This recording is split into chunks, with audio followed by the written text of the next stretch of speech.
Nikki Haley, great to see you again. Oh, it's great to be with you again, David. Thank you. Let me ask you about what's going on in Virginia.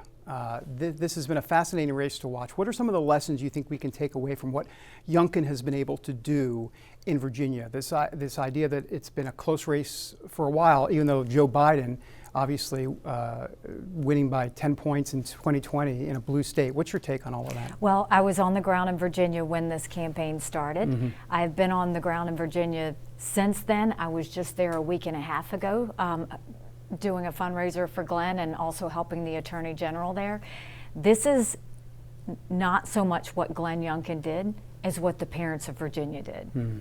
They said enough is enough, and Glenn tapped into that because they are absolutely tired of the racist politics. They're tired of the woke conversations that are taking place. They're tired of critical race theory. They're tired of over government trying to parent kids instead of parents having the control of their kids. Mm-hmm. I mean, when you call parents that go to school board meetings domestic terrorists, yeah, you've got a real problem. Mm-hmm. When you start integrating things like critical race theory, where, you know, a 5-year-old girl goes into kindergarten not seeing color, but if she's white, you tell her she's bad, and if she's brown or black, you're telling her she'll never be enough and she'll mm-hmm. always be a victim. That's taking parenting away from parents, mm-hmm. and they'd had enough. And I think the more Biden pushes socialism, the more the teachers' unions push this new history they want to push, mm-hmm. the more you see government control and less being given to the people. You're going to see this isn't just Virginia.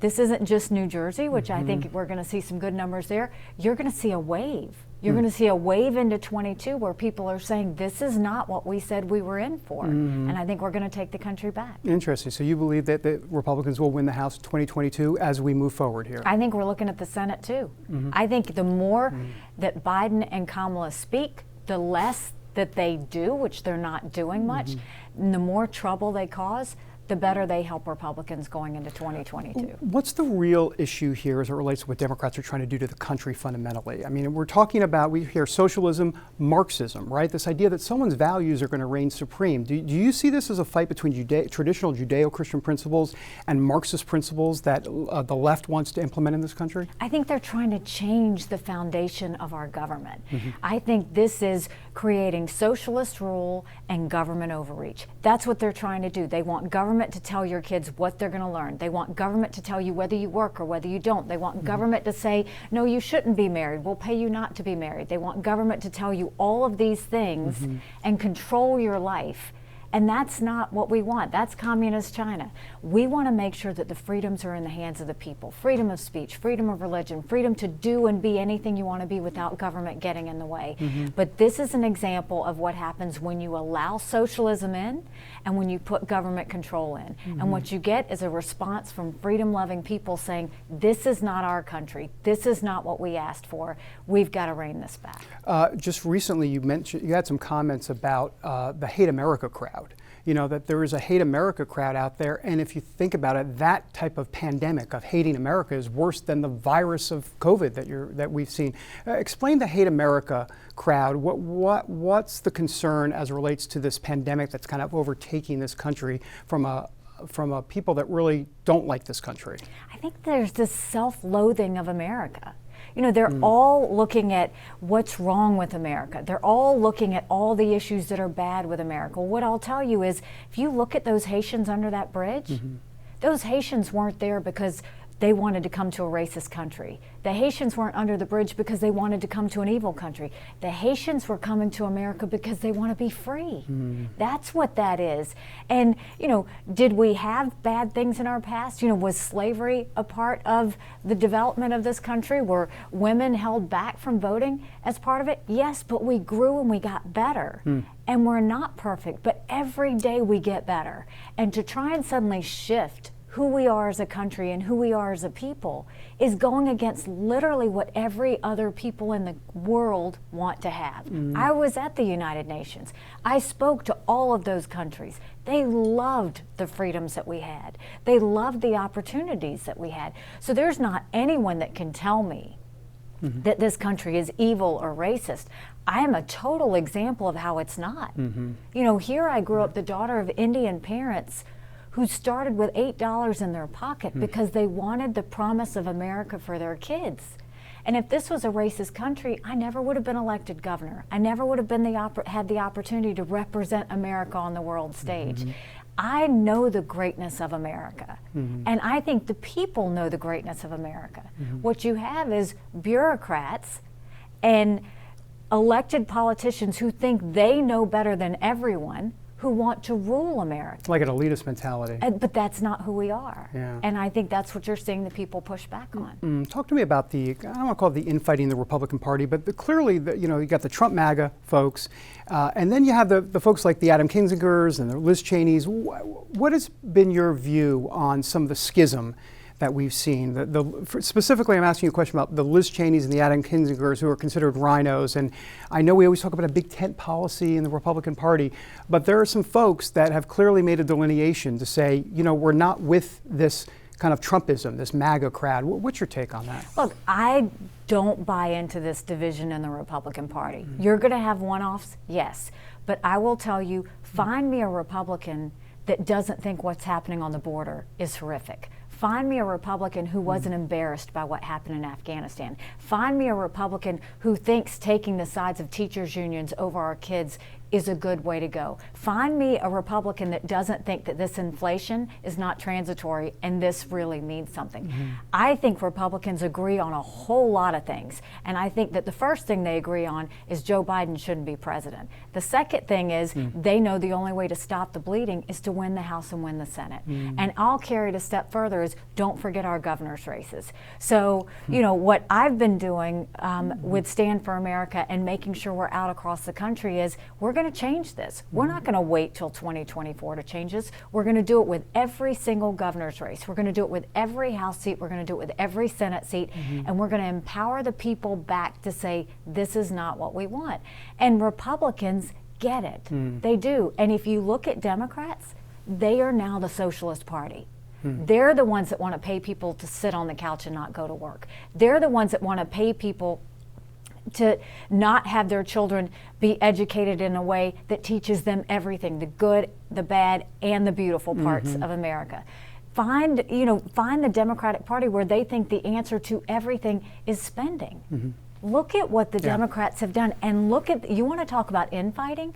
Look at the infighting happening with the Democratic Party, because right now, Biden and Bernie Sanders can't decide on anything. And they've got the House majority, the Senate majority, and the presidency, and they still can't get anything done. We talked about Biden's policies. What about his mental health? I mean, look, it's a legitimate topic of a conversation. I've been saying for a while, why is the press not demanding what his current mental health records are? Do you have concerns about his mental health? Well, what I'll tell you is rather than making this about a person, we seriously need to have a conversation that if you're going to have anyone above a certain age in a position of power, whether it's the House, whether it's the Senate, whether it's vice president, whether it's president, you should have some sort of cognitive test. Just like you have to show your tax returns, you should have some sort of health screening so that people have faith in what you're doing. And right now, let's face it, we've got a lot of people in leadership positions that are old. Right. And that's not being disrespectful, Sure. That's a fact. And when it comes to that, this shouldn't be partisan. We should seriously be looking at the ages of the people that are running our country and understand if that's what we want. But I think, you look at Biden and I think there's a concern. I think there's a concern when people say, who's really making the decisions here? That's his job to prove that he's making the decisions. But it's not helping us when he says, oh, I didn't know that France wasn't included in the idea that we were going to do this deal with the UK and Australia. Right. He can't act like he doesn't know something, because every time he acts like he doesn't know something, from, okay, they tell me to call on these reporters, he keeps giving signals that he's not with it. So it's not people hating on Biden, it's Biden really showing the country that he's not totally in charge, and that makes everyone nervous. For sure. On Donald Trump, I want to give you a chance to respond, because there's been a lot of, Nikki Haley, Donald Trump, what's the relationship like? I want you to characterize the relationship here now for me. And there's three factions in the Republican Party. There's the pro-Trump folks, obviously, the anti-Trump folks, and then there's folks that are kind of in the middle who feel like it's you know, we like what he stands for, but we're not big fans of the Twitter feed / a lot of some of the stuff that he does. Where do you find yourself on that spectrum? I had a great working relationship with the president. I supported every policy that he stood for. I think they were the right ones, and we need to double down on it.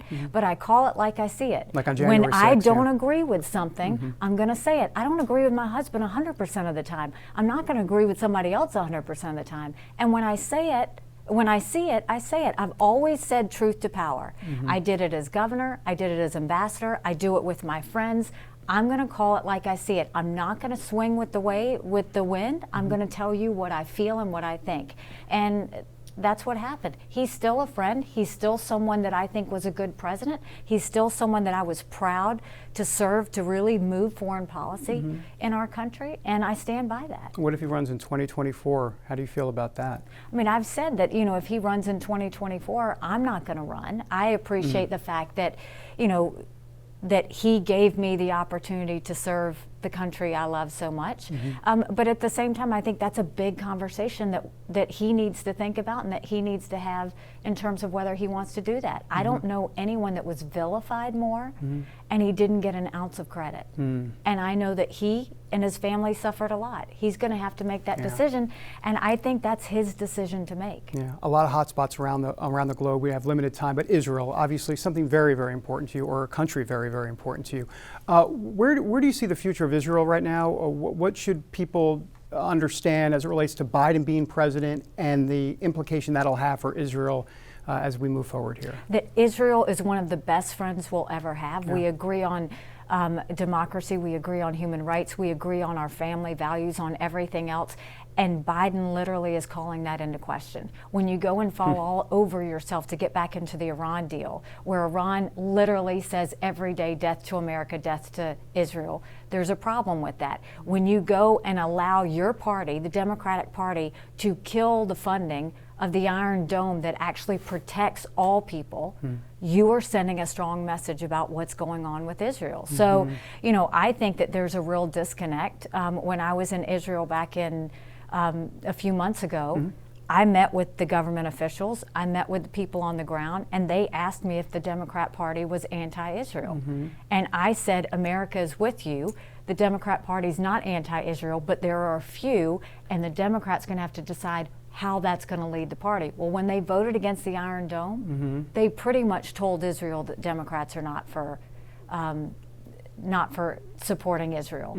And so I'm concerned for Israel, and I'm concerned for the perception that that gives to all of Israel's haters, because they need to know that America stands with them, and we should be. So are they the anti-Israel the Democrats are the anti-Israel party? Do you see that now because of the Iron Dome? I think that they're letting the progressives take over, and when you see, you know, AOC crying because the Iron Dome got funded, which is going to save a lot of people's lives, I think that's pretty much all you need to know. A couple last questions. Vaccine mandates. Where are you on all of it? Not the vaccine, we can talk about that another day, but vaccine mandates in terms of the constitutionality of this and the overstepping of the Biden administration. What is your way forward on how people can get rid of these vaccine mandates that tens of millions of people are saying enough is enough? People are losing their jobs over this, their livelihoods, if you will. Well, I think two things. One is at the start of COVID, start of the vaccine, you had multiple voices saying different things. So people did not trust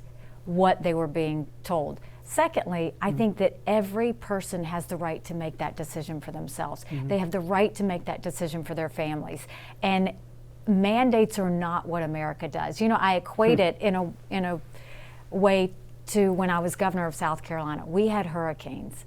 What I did with hurricanes was I educated. I told them what was going to happen. I told them how best to protect themselves. I educated on what we thought we were going to do, and I allowed them to make the decision on their own, whether they should get out with it. We couldn't force someone out of their home, right? It's the same thing with the vaccine.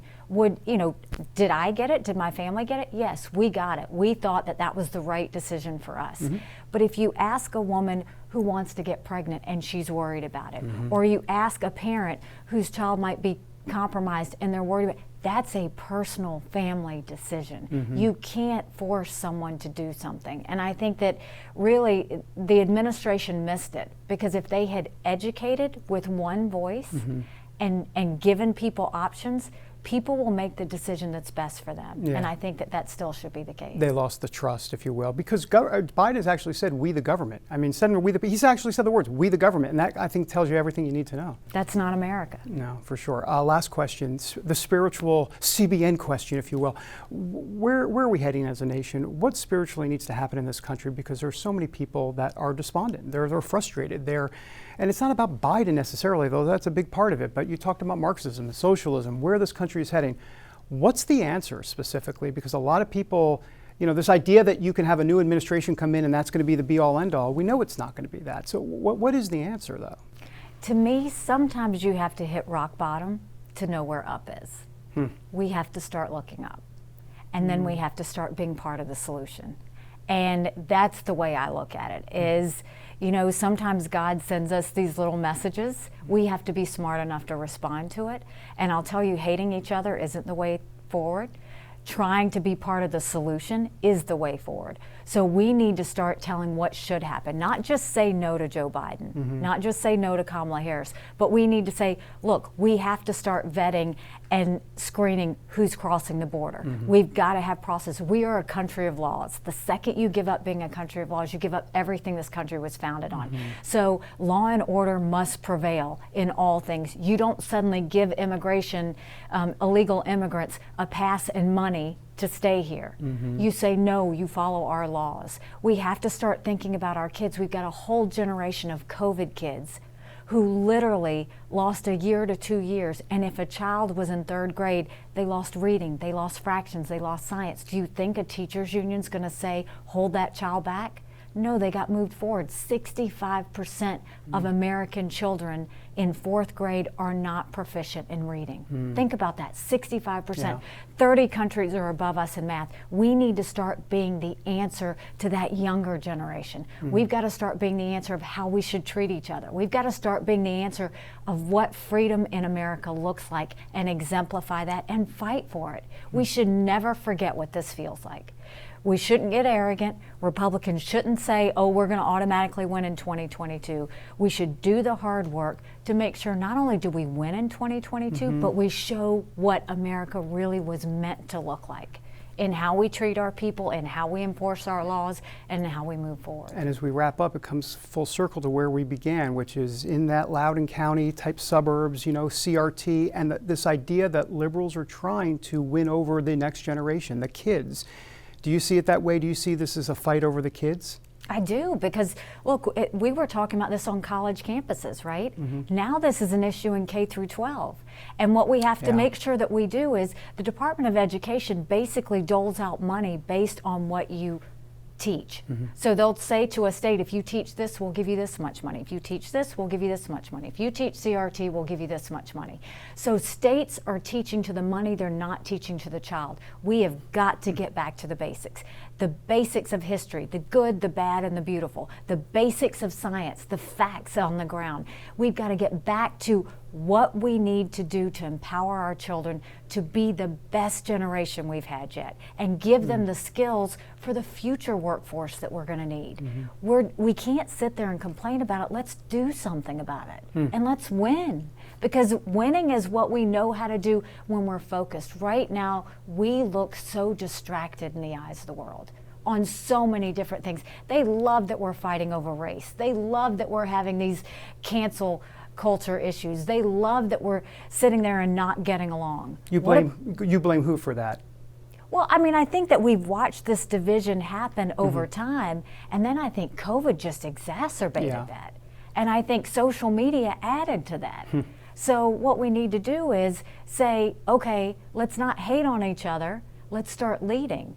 What do we want the country to look like? Let's make it do that. Let's elect the right candidates. Let's put the right policies in place. Let's educate our children. Let's show the world why we still are the best country in the world, because I know we are. And I know that it's worth saving. We have to fight for her. Nikki Haley, thanks so much. Thanks so much.